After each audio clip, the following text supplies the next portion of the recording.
కర్నూలులో అరుదైన సంఘటన చోటు చేసుకుంది. నగరంలోని భాష్యం ప్రైవేట్ పాఠశాలలో నిర్వహించిన పట్టాభిషేక మహోత్సవ కార్యక్రమంలో పాల్గొన్న ఎంపీ బస్తిపాటి నాగరాజు తండ్రి స్థానంలో కుమార్తెను సన్మానించారు.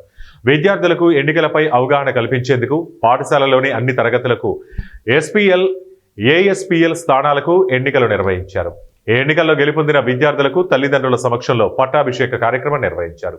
9వ తరగతి చదువుతున్న ఎంపీ నాగరాజు కుమార్తె రిషిత ఎస్పీఎల్ ఎన్నికల్లో విజయం సాధించడంతో తండ్రి స్థానంలో కార్యక్రమానికి హాజరై ఆయన కుమార్తెను సన్మానించారు.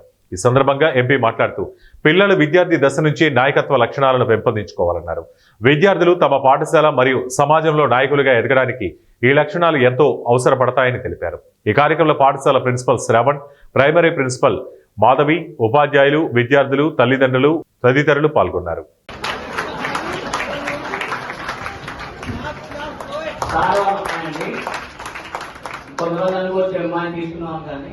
అని ఎలక్షన్ ద్వారానే ప్రాసెస్ ద్వారానే వాళ్ళ నాన్నగారిని ఇన్స్పిరేషన్ తీసుకొని నిలబడి క్లాస్ వెళ్ళి ఓటేసి నేను ఎలా చేస్తానని చెప్పి ఓట్లు వేయించుకున్నా స్కూల్ రావాల్సినటువంటి బాధ్యత ఎంతైనా ఉంది. అందులో భాగంగా ఇంత విధి పెట్టిన కూడా ఈరోజు కనిపిస్తుంది రావడం మీకు నేను ముందు మీ స్కూల్ గురించి మాట్లాడుతుంటే నా గురించి నేను పరిచయం చేసుకోవడం చాలా ఇంపార్టెంట్ మీ పిల్లలకి అవసరం కదా. ఎందుకంటే మేము కూడా గవర్నమెంట్ స్కూల్లో చదివినప్పుడు 6th క్లాస్లో అప్పటి ఎలక్షన్స్ ఎటువంటి పడితే జనరల్ గా క్లాస్ పేపర్ నిలబెట్టేసి అందరూ కన్నుమూసి చేస్తానని అనేవారు టీచర్స్.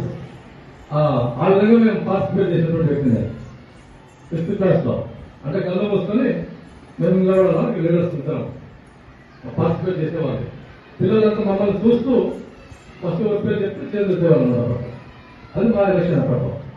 కానీ మీకు ఇప్పుడు ఇంత బ్రహ్మాండంగా భాష స్కూల్లో యాజ్ ఇట్ మా లోక్సభ ఎలక్షన్స్ ఎంత జరిగినాయి, ఎమ్మెల్యే ఎలక్షన్ ఎంత జరిగినాయి, యాజ్ ఇట్ మీరు అడ్రస్ చేశారు. నాకు మీ ప్రిన్సిపల్ గారు అంతా చూపించారు నాకు ఆ వీడియో.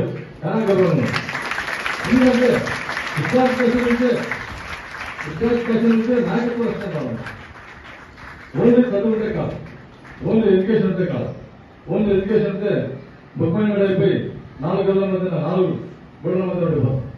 నాయకత్వ లక్షణాలు అనేవి విద్యార్థి పనికి పుచ్చుకుంటే మనలో భవిష్యత్తులో ఎవరు ఏ స్థాయికి ఉందో ఇక్కడ ఊహించరు. ఈనాటి పిల్లలు భారత పౌరులు కాబట్టి ఇదంతా మిమ్మల్ని చూస్తూ ఉంటుంది. ఎవరు ఏమైందో ఆ కన్నులో నాకు కనబడతా ఉంది. కానీ ఈ భాష స్కూల్లో ఇంత తొందర ప్రోగ్రాం పెట్టారు. నేను బాగా గమనించాను. నేను మా పిల్లల్ని కూడా 5th క్లాస్ వరకు ఇక్కడ జాయిన్ చేశాను, 3rd క్లాస్ వరకు జాయిన్ చేశాను మా అమ్మాయి.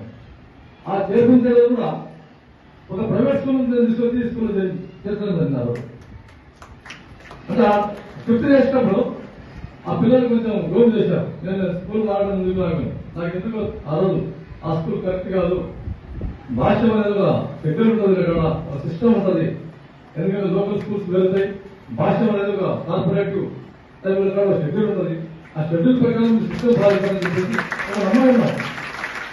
అందులో భాగంగా నేను మాట్లాడాను. ఆ రోజు నుంచి ఈ రోజు వరకు కూడా నేను వాస్తవంగా మా అమ్మాయిని చేర్పించిన తర్వాత మా పిల్లల్ని ఒక్కసారి వచ్చి కూర్చున్నాను. నేను అది కూడా ఎందుకు కూర్చున్నానంటే ఆ రోజు చేర్పించిన తర్వాత ఫస్ట్ ఇయర్ ఏదో ప్రోగ్రామ్ పెట్టారు. ఇక్కడ మా కళకు ఖర్చు పెట్టారు.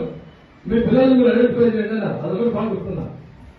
నేను మేడం మీకు ఆ టీచర్ రోజు నాకు తెలియదు ఇప్పటికి. మా తల్లిదండ్రుల కళ్ళు గంటలు కట్టారు. పిల్లల్ని మార్చేసి ఇట్లా మీ పిల్లల్ని మీరు గుర్తుపట్టండి అని చెప్పారు. అందులో వాళ్ళు నేను కరెక్ట్గా గుర్తుపట్టాను. మా పిల్లలైతే మాత్రం అవి తక్కువ అంటే ఆ రోజు గుర్తించారు. ఈ రోజు second time member of parliament గా కర్నూలు ఈరోజు మీ వేదిక మీద దీని మీద మీ ప్రిన్సిపల్ వచ్చిందా నాకు చాలా గర్వం ఉంది. కర్నూలు